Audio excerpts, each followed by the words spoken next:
Hey everyone, so today we're going to talk about complex numbers. So first we're going to talk about how to handle square roots of negative numbers and how that leads to the idea of complex numbers. We'll also talk about how to add, subtract, and multiply complex numbers, and finally how to find the zeros of quadratic equations when they involve complex solutions. So the first part that we're going to talk about is finding the square roots of negative numbers. So normally when we take the square root of a positive number, we get a real number. But what happens when the number inside the square root is negative? So in order to handle this, there's this concept of imaginary numbers. And we defined the imaginary unit I as I equals the square root of -1. So how can we use this in a real example? For example, if we're trying to find the square root of -25, we can rewrite this as the square root of 25 times the square root of -1. Now we know the square root of 25 is 5, and we also now know by the definition of the imaginary unit I that I equals -1, or the square root of -1. So we can rewrite that as 5i. Let's do another example. So let's take the square root of -72. The square root of -72 can be rewritten in the same way, where it's going to be the square root of 72 times the square root of -1. And we can further simplify this to equal the square root of 36 times the square root of 2 times the square root of -1. We know the square root of 36 is 6. The square root of 2 can stay the square root of 2, and the square root of -1 is once again I. So we get 6 times root 2 times I, which is going to be equal to 6i square root of 2.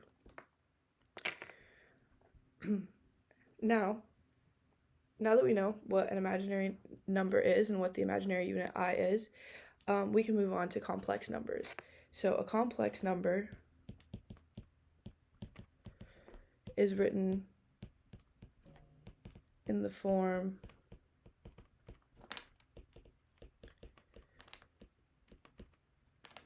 a plus bi.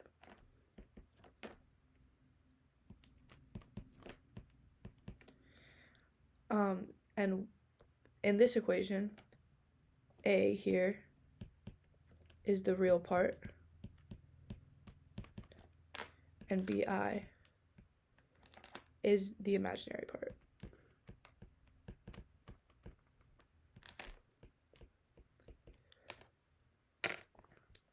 For example, if you take 5 plus 3i, the real part is going to be 5, and the imaginary part would be 3i right here. So now we can start adding and subtracting complex numbers. The key to adding and subtracting complex numbers is to combine the real parts and the imaginary parts separately. So there is an equation for how to handle adding and subtracting complex numbers. So the sum of complex numbers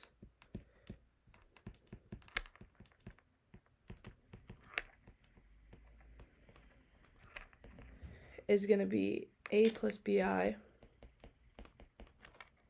plus c plus di equals to a plus c plus b plus d times I. Similarly, the difference of complex numbers is given by the following equation. And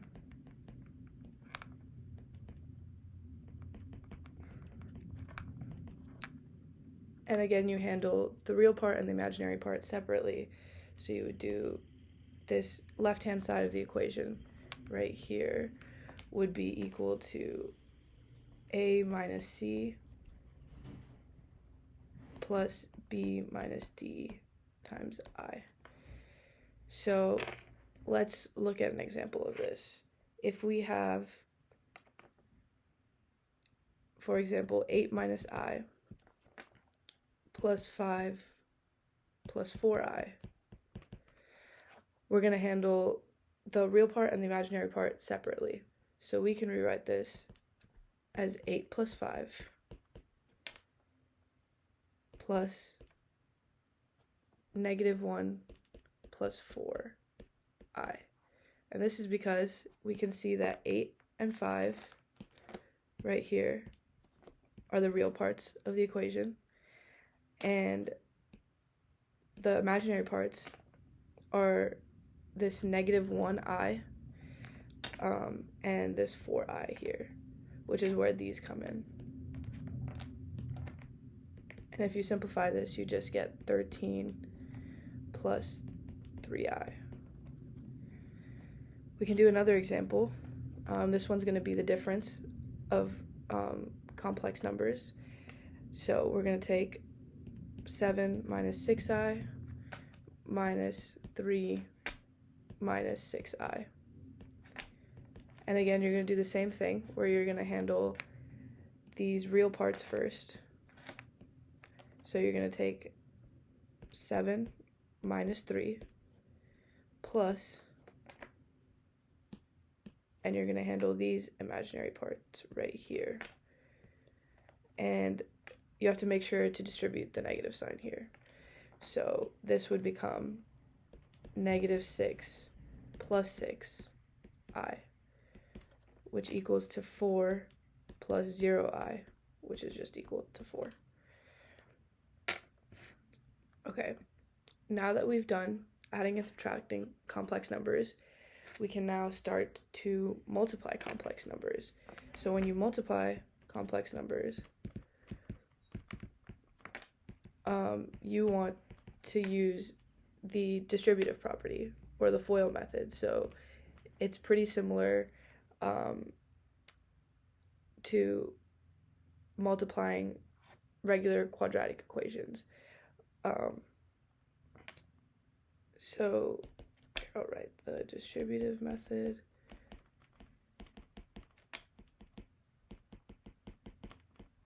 And FOIL. So let's just dive straight into an example. So if you have 4I times negative 6 plus I, you're just going to distribute this 4I. So you would get negative 24I plus 4I squared. Now it's important to remember that I squared is just negative 1, right? Because if I equals to the square root of negative 1, then I squared, which is just I times I, equals to the square root of negative 1 times the square root of negative 1, which is also just equal to negative 1. So using this property where I squared is just equal to negative 1, we can now simplify this. So we'll get negative 24I plus 4 times negative 1, which is going to be negative 24I minus 4. We can do another example as well. So let's start off here. We'll take 9 minus 2I times negative 4 plus 7I.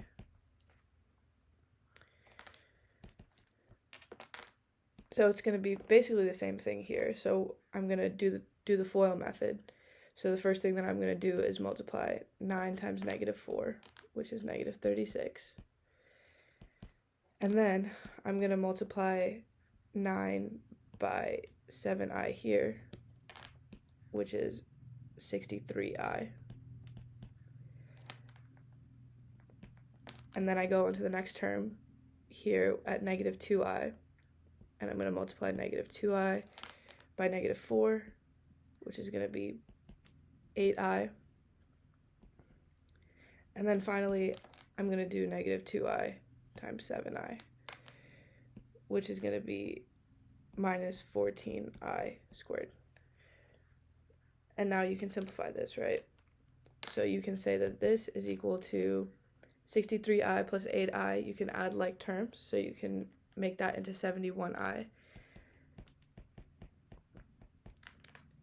And that right here, I just added 63i plus 8i here to make 71i, and then minus 14i squared. Again, I squared is just -1, so we can rewrite that as negative 36 plus 71i minus 14 times -1, which then equals to negative 36 plus 71i plus 14, which if you add like terms, now you can add negative 36 here and 14 here, and you'll get negative 22 plus 71i.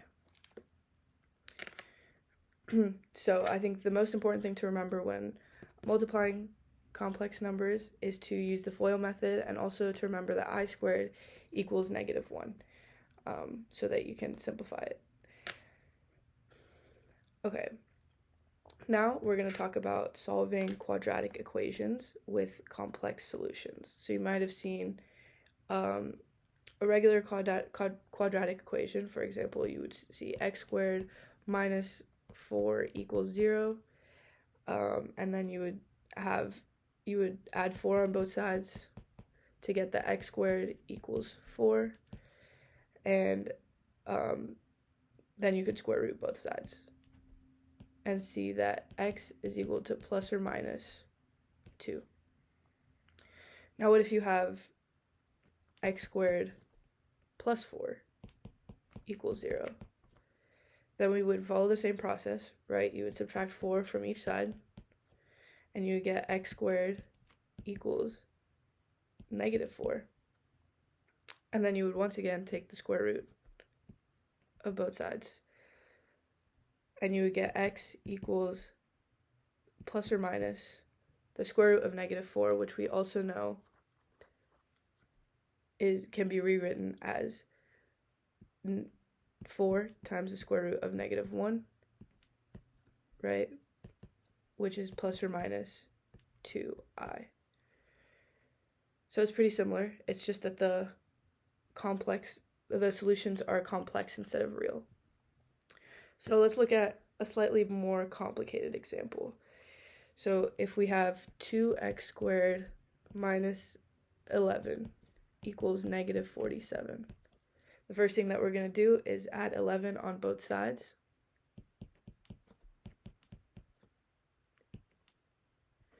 And we get 2x squared equals -36.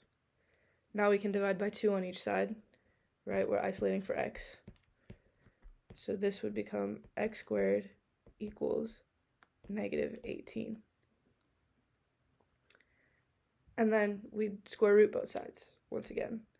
So we can take the square root, and we get x is equal to plus or minus the square root of -18.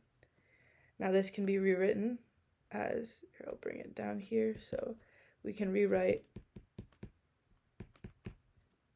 plus or minus the square root of -18 as plus or minus the square root of -9 times square root of 2, which we can again rewrite as plus or minus the square root of 9 times the square root of 2 times the square root of -1.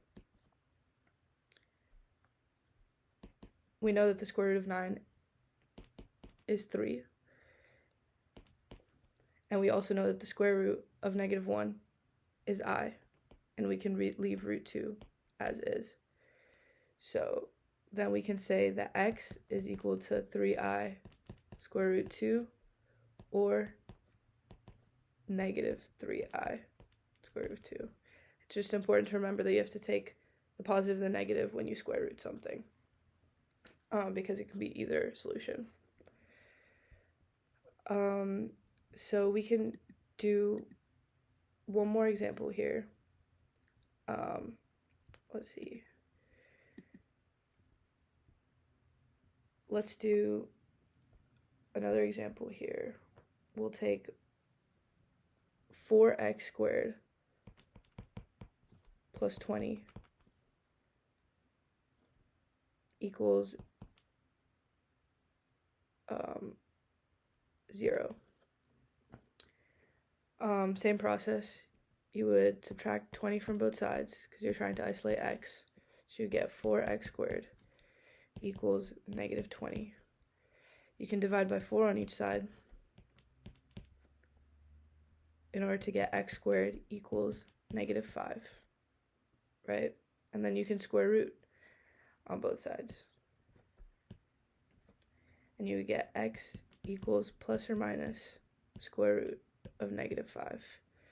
Now the square root of negative 5 can be rewritten as the square root of 5 times the square root of negative 1, which is just plus or minus I times root 5.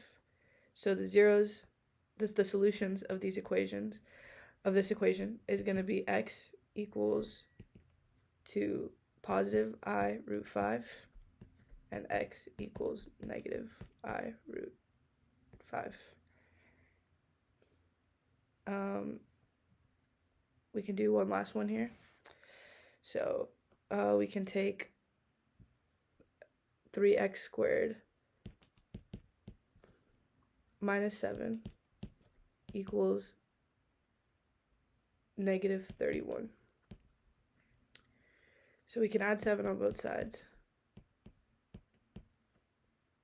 So we get 3x squared equals negative 24. Divide by 3 on each side, and we get x squared equals to negative 8. Once again, we take the square root of both sides, and you get x equals to plus or minus the square root of negative 8.